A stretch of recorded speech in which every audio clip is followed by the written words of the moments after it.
नमस्कार मित्रांनो, स्वागतम. मुरंबा मालिकेच्या आजच्या भागामध्ये आता साई हा रमाला शोधत असतो. रमा मात्र आता त्या टपरीतून बाहेर पडते.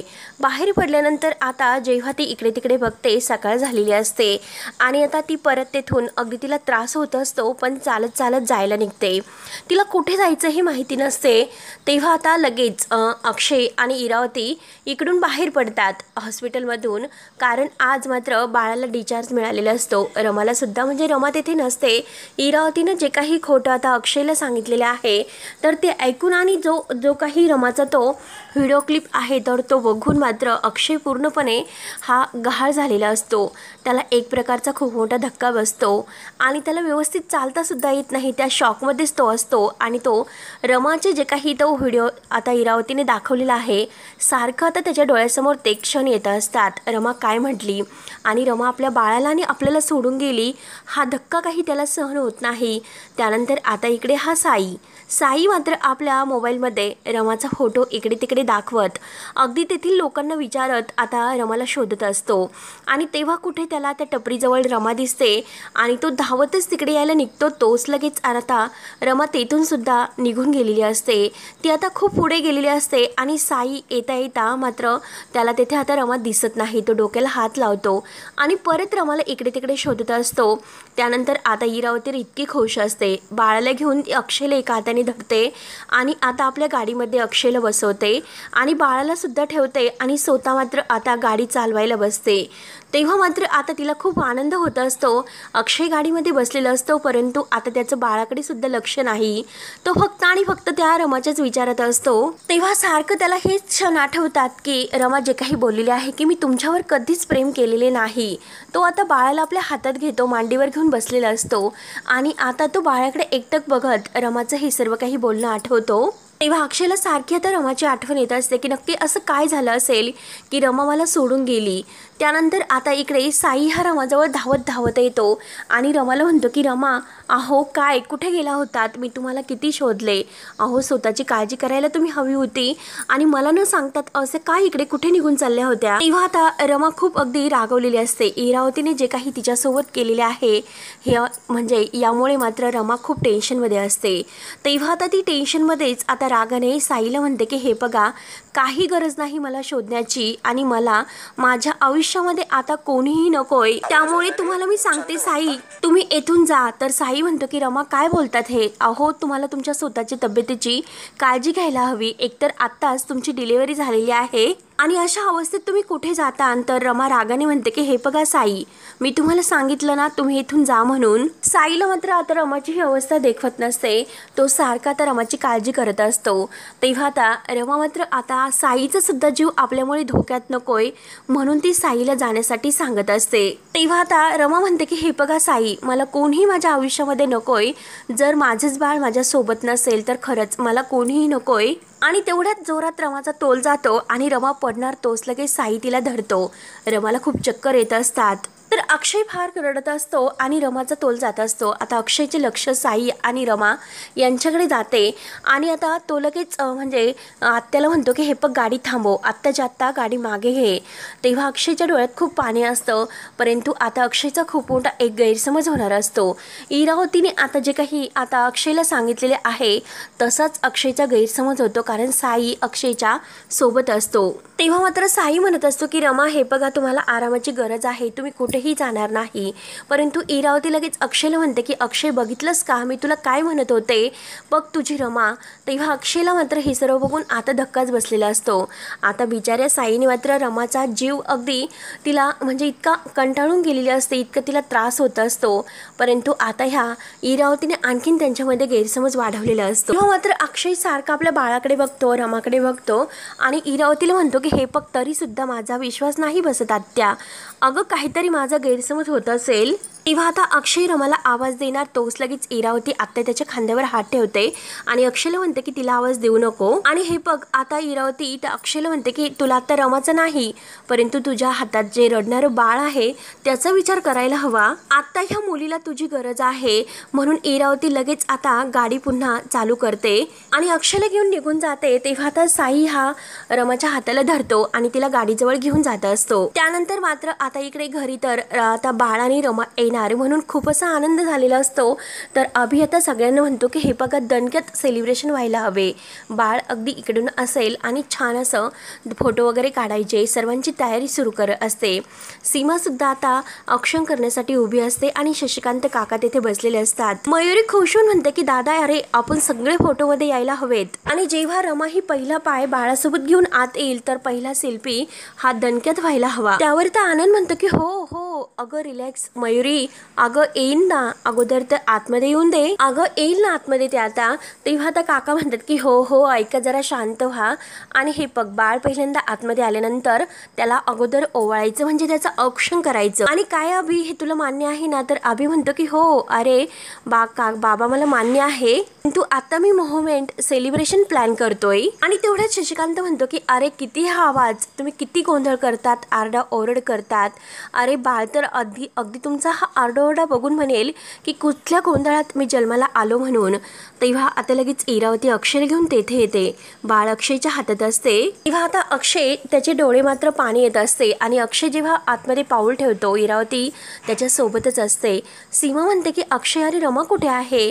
अक्षय आता बघतच असतो, तो काही उत्तर देत नसतो. तेव्हा अभि आनंद आणि काका हे सगळेजण आता विचारतात की अरे रमा कुठे आहे, कुठे गाडीजवळ उभी आहे का ती? तेव्हा आता अक्षय त्यांच्या सर्वांकडे बघत असतो. काका सुद्धा आता बाहेर डोकावून बघतात की रमा कुठे आहे. तेव्हा आता अक्षयचा तो चेहरा बघून नक्की काहीतरी प्रॉब्लेम आहे म्हणून आता सगळ्यांना ओळखते, कारण अक्षय टेन्शनमध्ये दिसतो. तेव्हा आता लगेच काका म्हणतात की अरे गाडीतून तर पार्क झाली. आणि मयुरी सुद्धा विचारते की अरे अजूनपर्यंत रमा का आली नाही, ती गाडीजवळ का थांबली? तेव्हा आता अक्षय म्हणतो की तिचं नाव सुद्धा घेऊ नका, कोणी सुद्धा आता या घरामध्ये यापुढे तिचं नाव नाही घेणार. हे ऐकल्यानंतर आता सर्वांना धक्काच बसतो. सर्वजण आता अक्षयला विचारतात की अक्षय अरे काय बोलतोस तू, काय झाले? तेव्हा आता सगळेजण विचारतात की अरे अक्षय पण तरी सुद्धा काय झाले? तेव्हा आता अक्षय म्हणतो की हे बघा कोणी सुद्धा तिचं नाव घेऊ नका, मी तिचं नाव आयुष्यातून कायमचं काढून टाकलेलं आहे, परत तिचं नाव या घरामध्ये घ्यायचे नाही. तेव्हा आनंद सुद्धा म्हणतो की अक्षय अरे तू काय बोलतोस? काका विचारतात की अरे अक्षय काय झाले? तेव्हा आता अभि सुद्धा विचारतो की अरे अक्षय तू हे सर्व काय बोलतो, काय झाले सांग ना. शशिकांत सुद्धा विचारत असतो की अरे काय अक्षय? काका आता इरावतीला विचारतात की इरा नक्की काय झाले, कारण अक्षय काही बोलत नसतो. सर्वांना आता टेन्शन येते की नक्की काय झाले असेल. अक्षय फक्त आपल्या बाळाकडे बघून रडत असतो. तर अभि विचारतो की अक्षय अरे काय झाले, तू सांगशील का नक्की काय झाले म्हणून? त्यावर आता इरावती तर खुश असते. इरावती म्हणते की हो हो सांगते, काय झाले, कधी झाले आणि कसे झाले सर्व काही मी सांगते, सर्वांनी अगोदर शांत व्हा. एकदा की थोडं शांत झाल्यानंतर हे बघा बाळ तर एकदा पहिल्यांदा आपल्या घरात आलेले आहे, मुकादमांचं भविष्य हे बाळ आहे, आपण सगळेजण त्याचं प्रेमाने एकदा स्वागत करूयात. तेव्हा आता सीमाला मात्र माहिती असते आणि सीमा आता तरी सुद्धा रागाने इरावतीकडे बघत असते. तिला माहिती आहे की इरावतीचा सगळा प्लॅन असणार म्हणून आता सीमा बिचारी शांत असते, रागाने इरावतीकडे पाहत असते. त्यानंतर आता इकडे साई हा रमाला घेऊन येतो, तिला सलाईन वगैरे लावतो आणि डॉक्टर मात्र आता रमाला चेक करत असतात आणि साईला म्हणतात की हे बघा यांची तब्येत खरंच खूप नाजूक आहे, तुम्ही त्यांचे मिस्टर आहात ना? असे विचारल्यानंतर आता साई काही उत्तर देत नसतो. त्याला फक्त आणि फक्त रमाची काळजी असते, रमाकडे एकटक तो बघत असतो. डॉक्टर म्हणतात की हे बघा एकदा म्हणजे त्यांनी नुकताच बाळाला जन्म दिलेला आहे, अजून एक दिवस सुद्धा झालेला नाही, मग अशा परिस्थितीत यांची ही अशी अवस्था कशी? आणि बाय द वे यांचं बाळ कुठे आहे? तेव्हा आता साई काही उत्तर देत नसतो. नेमकं आता उत्तर काय द्यायचं हेच आता साईला काही सुचत नाही. डॉक्टर अनेक प्रश्न विचारतात. तेव्हा आता लगेच डॉक्टर ओळखून घेतात. डॉक्टर म्हणतात की आय एम सो सॉरी, खरंच मी हे विचारायला नको होतो, परंतु मात्र आता यांना बाळाला नाही घेता येणार कारण यांची प्रतिकारशक्ती खूप कमी झालेली आहे. काही इंजेक्शन मी तुम्हाला लिहून देते, त्यामुळे त्यांची प्रतिकारशक्ती ही वाढेल. त्या अगोदर त्या शुद्धीवर केव्हा येतील याची आपण वाट बघूयात. आणि तेवढ्यात रमाला शुद्ध येते. रमा फक्त अक्षय अक्षय करत असते. तेव्हा आता डॉक्टर म्हणतात की हे बघा मिस्टर अक्षय, म्हणजे साईलाच म्हणतात, तुम्हाला तुमच्या बायकोची काळजी घ्यावी लागेल आणि हे बघा तुमच्यासाठी ही परिस्थिती खूप कठीण आहे, परंतु सध्या मात्र त्यांना तुमची गरज आहे. प्लीज तुम्ही त्यांना आता व्यवस्थित अगदी काही टेन्शन देऊ नका, व्यवस्थित त्यांची काळजी घ्या. साई मात्र आता काही बोलत नसतो कारण त्याला काय बोलायचं आणि काय नाही हेच काही कळत नसतं. त्यानंतर आता डॉक्टरांना एक कॉल येतो. डॉक्टर म्हणतात की हो हो येते मी. आणि आता फोन ठेवतात तर साईला म्हणतात की हे बघा मिस्टर अक्षय, चला आता मला निघावं लागेल, तुम्ही काही गोळ्या औषधं दिलेले आहेत आणि आता ते सगळं काही त्यांना देऊन मात्र त्यांची काळजी घ्या आणि जर काही लागले तर मला लगेच फोन करा, ही औषधं सुद्धा घेऊन या. त्यानंतर मात्र आता इकडे मुकादमांच्या घरावर सुद्धा एक खूप मोठं आता हे संकट आलेले असते. सर्वजण टेन्शनमध्ये असतात. इरावती आता तो व्हिडिओ आहे रमाचा तो सगळ्यांना दाखवते आणि आता मात्र हे सगळं काही बोलून इरावतीने तिच्याकडून घेतलेले असते अक्षयच्या जीवाची धमकी देऊन. आता सर्वजण हे ऐकत असतात मात्र सर्वांना हे ऐकता ऐकता खूप मोठा धक्का बसतो. सर्वजण अगदी धक्क्याने खाली बसलेले असतात आणि रमा जे काही बोलत आहे तर ते ऐकत असतात. तेव्हा आता हे सर्व बघून आणि ऐकून कोणाचाच विश्वास बसत नसतो. अभि म्हणतो की खरंच माझा विश्वास नाही रमा हे सर्व करेल म्हणून आणि खरंच हे काहीतरी वेगळं काहीतरी असेल, गैरसमज होतोय आपला. आणि त्या माहीचं नक्की प्रकरण काय आहे, त्या माहीने प्रॉपर्टी आपली हडप केली म्हणजे नक्की काय काय म्हणत होती रमा, हे कसं शक्य आहे. तर लगेच आता इरावती म्हणते की हे बघा ऍक्च्युली काय झाले, जेव्हा माही घरात असताना तेव्हा मी बघितलं होतं की ती कुठल्या तरी पेपर्सवर मम्माकडून सह्या घेत होती आणि त्याच वेळेस मात्र तिने अक्षयकडून सुद्धा कुठल्या तरी पेपर्सवर सह्या घेताना मी बघितलं होतं. तेव्हा मात्र मला काही कल्पना आली नव्हती, परंतु मला असं वाटेल की अख्खी प्रॉपर्टी नव्हती, प्रॉपर्टीतील काही हिस्सा असेल किंवा बिझनेस मधील महत्त्वाचा भाग तिने आपल्या नावावर करून घेतला असेल असं मला वाटते, कारण हे असण्याची शक्यता आहे. तेव्हा आता अभि म्हणतो की नाही, मला हे सर्व नाही पटत, नक्की रमा असं नाही करू शकत, नक्की काहीतरी गडबड आहे, माझा विश्वास बसत नाही. असं वाटतं की आपण शांत बसायला नको, काहीतरी गडबड आहे. मला असं वाटतं की हे बघा रमा आणि माही या दोघींना सुद्धा शोधावे आणि त्यांच्याशी आता समोरासमोर बसून एकांतात शांतपणे त्यांना हे सर्व विचारायचे आणि आपण माहीशी सुद्धा बोलूयात की तू हे काय करते आणि त्या माहीचं काय आहे, ती तर आपल्या कुटुंबाचा भाग तर नाहीच, त्यामुळे हे बघा बाबा मी त्या माहीला नाही सोडणार. अभि आता खूप असा भडकलेला असतो. तेव्हा आता सर्वजण अभिला म्हणतात की अभि अरे तू शांत हो. तेव्हा आता लगेच शशिकांत काका अभिला म्हणतात की अरे तुला समजलंस का, या सगळ्याला तू सुद्धा जबाबदार आहेस. आईने पोरोसोरांच्या हातामध्ये आता हा सगळा कारभार सोपवला आणि शेवटी त्या माहीची इतकी मोठं कांड करण्याची हिंमत झाली. जेव्हा माझ्या हातामध्ये बिझनेसचं हे कंट्रोल होतं तेव्हा कुणाची हिंमत होती का आपला बिझनेस असा हडप करण्याची. त्यामुळे त्या रमाला मी नाही सोडणार आणि त्या माहीला सुद्धा. रमाने माझ्या मुलाचा विश्वासघात केलेला आहे, आता मी त्यांना बघून घेतो. आणि ही माही तर प्रॉपर्टी हडपायला निघाली आपली, तिची हिंमतच कशी झाली, त्यामुळे मी कुणाला सोडणार नाही म्हणून शशिकांत सुद्धा खूप अडकलेला असतो. आता मयुरी म्हणते की हो ना बापरे सगळं किती आता हे हॉरिबल आहे. तेव्हा आता काका म्हणतात की हो ना माही तर माजुरडी होतीच, परंतु रमासारखी समजूतदार मुलगी की जिने नुकताच बाळाला जन्म दिला आणि त्या बाळाला ती सोडून गेली, परंतु ह्या बाळाचं पुढे काय होणार, त्याच्या भविष्याचं काय, या सगळ्याचा विचार तिला का आला नसेल आणि ती का सोडून गेली असेल. तेव्हा आता सगळ्यांना तोच प्रश्न पडतो. तर मयूर म्हणते की अरे आनंद दादा बघ ना आपलं कसं होणार, अरे आपला बिझनेस प्रॉपर्टी सगळं काही त्या माहीने तर तिच्या नावावर करून घेतले, मग आपण रस्त्यावर तर येणार नाही ना. तर लगेच इरावती म्हणते की नाही आपण अगदी इतकं घाबरायचं नाही, पॅनिक व्हायचं नाही. माझा एक खूप चांगला एक मित्र आहे, प्रॉपर्टी लॉयर आहे तो, आणि मला सुद्धा कायद्याचं ज्ञान आहे काही प्रमाणात, त्यामुळे तुम्ही काही टेन्शन घेऊ नका. आपल्याला कमीत कमी तोटा कसा होईल आणि कमीत कमी आपलं नुकसान कमी कसं होईल याकडे आपण लक्ष द्यायला हवे आणि तसंच करून आपण आपली प्रॉपर्टी परत मिळवू शकतो. परंतु सगळ्यात महत्त्वाचं म्हणजे हे आहे की आता मात्र आपल्याला अक्षयकडे आणि अक्षयच्या बाळाकडे लक्ष द्यावे लागेल, कारण आता आपल्याला त्यांचा विचार करावा लागेल, त्यांची काळजी आपल्याला घ्यावी लागेल. तर सर्वांना आता अक्षयचीच काळजी लागते आणि बाळाची. त्यानंतर मात्र आता सर्वांच्या मनामध्ये हाच प्रश्न असतो की रमा घर सोडून का गेली असेल, कुणाचा विश्वास बसायला तयार नसतो. त्यानंतर आता इकडे अक्षय बाळाला घेऊन बसलेला असतो आपल्या रूममध्ये. बाळ तर रडत असते कारण त्याला अजूनपर्यंत काही दूध वगैरे काही नसते. तेव्हा आता अक्षय बाळाकडे एकटक बघून रडतो आणि जेव्हा तर अक्षय हा दुबईला निघलेला असतो आणि तेव्हा आता जो काही आकाशात त्यांना तुटलेला तारा दिसलेला असतो, तेव्हा रमा आणि अक्षय या दोघांमध्ये जे काही बोलणं झालेलं असतं अक्षयला सारखं ते बोलणे आठवत असते आणि तो सारखा बाळाकडे बघून रडत असतो. रमाला तो सारखा मिस करत असतो, सारखा विचार करत असताना आपल्या रमाने अक्षय या फोटोकडे बघत तो अगदी त्या फोटोकडे बघत विचारतो की रमा तू कुठे गेली, आम्हाला सोडून का गेली तू. तेव्हा आता बाळ रडत असते. अक्षय म्हणतो की हे बघ बाळा रडायचं नाही, तो तुझा बाबा आहे ना तुझ्यासोबत, बाबा आहे त्यामुळे रडायचं नाही. आणि हे बघ अरे बाळा, तुझी आई खूप गोड होती, तिचं खूप प्रेम माझ्यावर होतं, मला सोडून जाण्याचा विचार सुद्धा ती कधीही करू शकत नव्हती. तेव्हा आता अक्षय हे सर्व बाळाकडे बघून रडत त्या बाळाजवळ म्हणत असतो, परंतु आता आपल्या आईला काय झालं असेल मलाच माहिती नाही, ती आपल्या दोघांना सोडून का निघून गेली असेल. तुझ्या बाबाला काहीही माहिती नाही, परंतु आता हे सगळं काही एकटा तुझा बाबा कसं करणार तूच सांग बरं. मला हे सर्व एकट्याला नाही झेपणार. आणि बरं सांग ना रमा, आता हे सर्व एकटा मी कसं करू. आपण तर एकत्र म्हणजे दोघांनी एकत्र करून हे सर्व करायचे असे स्वप्न बघितले होते, परंतु आता मात्र अगं रमा तू तर सोडून गेली आणि आता मी एकटाच ओरलो. आई आणि बाबा मी सर्व काही एकटा कसं करू. आणि कुठे आहे रमा तू, मला हे सर्व नाही म्हणजे जमणार.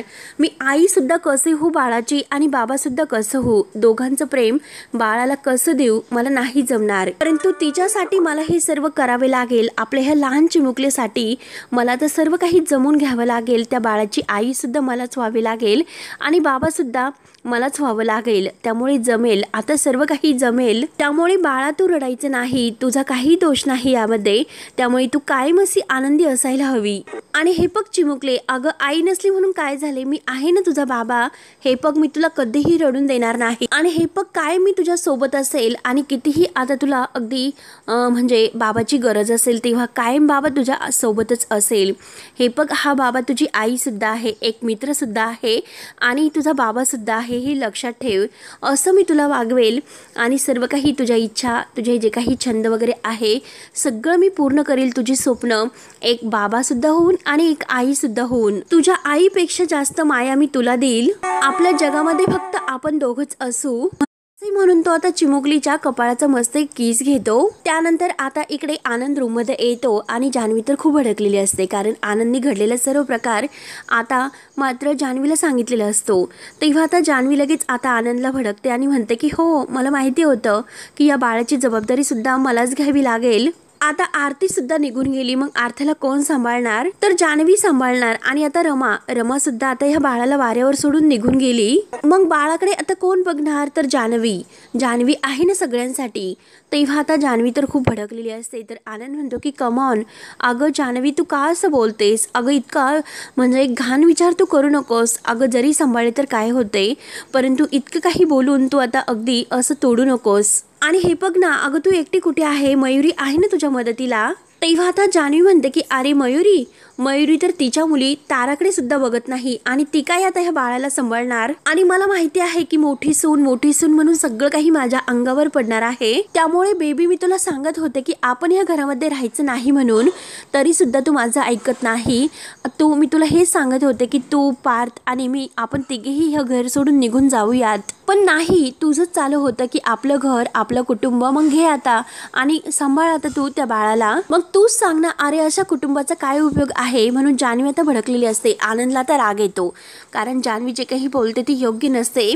तेव्हा आता आनंद लगेच विचारतो की सांग ना, मग तू काय करणार आहेत, काय करायचं आपल्याला, काय केलं पाहिजे. आणि हे बघ, ज्या वेळेस आपल्या कुटुंबाला आपली जास्त गरज आहे आपण त्याच वेळेस कशी साथ सोडणार, आपण तसं नाही करू शकत. तेव्हा आता जान्हवी म्हणते की अरे कसलं कुटुंब आणि कोणतं कुटुंब, अरे हे बघ इथे तर कधीही कुणाचंच पडलेलं नसतं, तो एकटाच आहे की आपल्या कुटुंबाचा विचार सारखा करत असतो, नाहीतर बाकी कुणाला कशाचंही घेणे देणे नाही, हे लक्षात घे. त्यामुळे बाद झाले, आता मात्र मी कुणाचं काहीही ऐकणार नाही. तेव्हा आता आनंद म्हणतो की हो का, मग काय करणार आहे सांग बरं, जे तुझ्या मनामध्ये आहे ते स्पष्टपणे एकदा मला सांगूनच टाक, आणि आज मात्र ते ऐकल्याशिवाय मी राहणार नाही.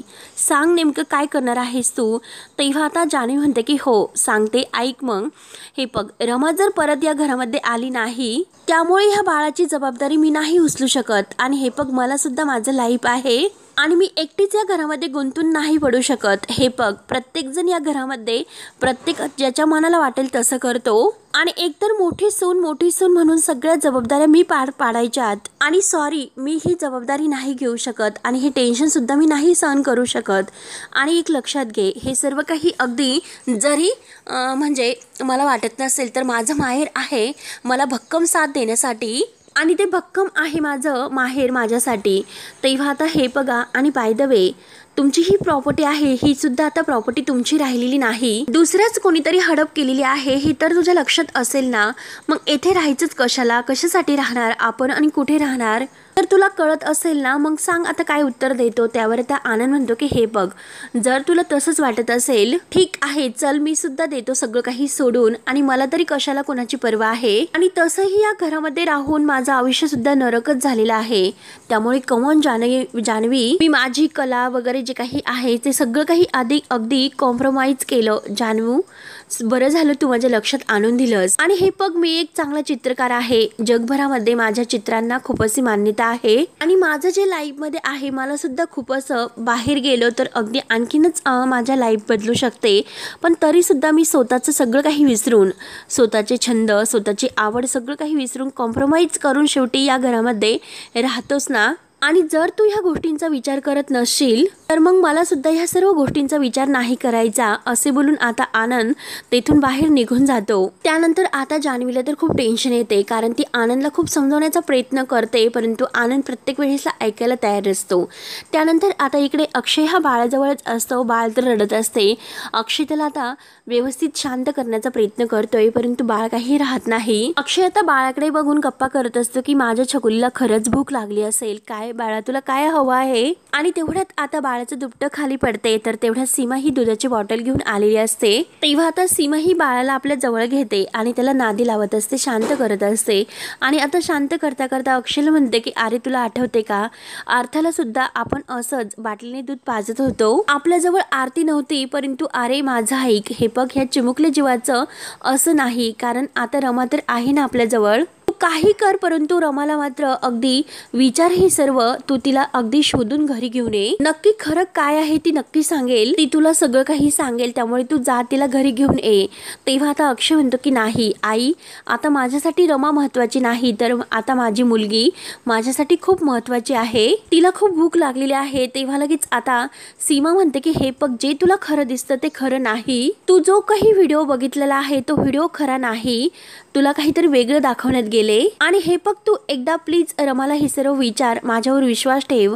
तेव्हा आता अक्षय ऐकायला तयारच नसतो. अक्षय म्हणतो हे बघ आई, मला आता ह्या विषयावर नाही बोलायचं, कारण जी बाई अगदी बाळाचा जन्म झाल्यानंतर लगेच बाळाला सोडून निघून जाऊ शकते, तर त्या बाईचा विचार मी का करू, मला त्या बायकोचा विचार करायचा नाही, मला आता तिच्याशी बोलायचं सुद्धा नाही. आता मला तुझं काही ऐकून घ्यायचं नाही, आता फक्त आणि फक्त मला माझ्या बाळाचं अगदी म्हणजे त्याचं काही जे काही आई एक करत असते तर ते कर्तव्य करत राहणे, बाळाला शांत करून किती काही झालं तरी त्याला रडून द्यायचं नाही, हे माझं कर्तव्य आहे. त्यामुळे आई बाळाला माझ्याकडे दे, मी त्याला शांत करतो. तेव्हा आता तरीसुद्धा सीमा म्हणते की हे बघ, तरी तू माझ्यावर विश्वास ठेव, प्लीज एकदा ऐक, कारण रमा तशी नाही आहे, अरे तू तिला शोध एकदा, तिच्या मनामध्ये काहीतरी वेगळं आहे, आणि माझ्यावर विश्वास ठेव, अरे रमा उगाच असं नाही वागणार, आणि ती खोटं तर नाही बोलणार, परंतु या सगळ्या मागे खूप काही दडलेलं आहे. प्लीज अक्षय, अरे मी तुला सांगते आणि मला हे सर्व जाणवते, म्हणून मी तुला सांगते की अरे एकदा प्लीज तू रमाला समजावून घरी घेऊन ये, नक्की सर्व काही व्यवस्थित होईल. तेव्हा आता अक्षय ऐकायला तयारच नसतो. अक्षय म्हणतो की हे बघ आई, छकुलीला भूक लागलेली आहे आणि तू छकुलीला दे बरं इकडे, मी तिला आईची उणीव नाही भासून देणार, मी वाढवेल, मी एकट्या तिला वाढवण्यासाठी समर्थ आहे, एकटं सगळं काही मी निवारेल, दे बरं इकडे. तेव्हा आता तरी सुद्धा सीमा म्हणते की अक्षय परत एकदा तू विचार कर, पण अक्षय काही ऐकायला तयार नसतो. तर सीमा आता शेवटी बाळाला अक्षयकडे देते. तेव्हा आता रमाचा अक्षयला खूप राग आलेला असतो आणि सीमाला त्या कसं समजावं तेच काही कळत नाही. तेव्हा मित्रांनो हा भाग येथे संपतो. तर पुढील भागामध्ये रमा आता मुकादमांच्या दारामध्ये आपल्या बाळाला बघायला आलेली असते, परंतु आता अक्षय तर येथे काही वेगळंच कृत्य करतो. रमाच्या ज्या काही आता कपडे, आठवणी, तिच्या जे काही वस्तू, फोटो वगैरे आहे सगळं काही तो आता बाहेर घेऊन येतो आणि त्याच्या मागे सर्वजण धावत येतात.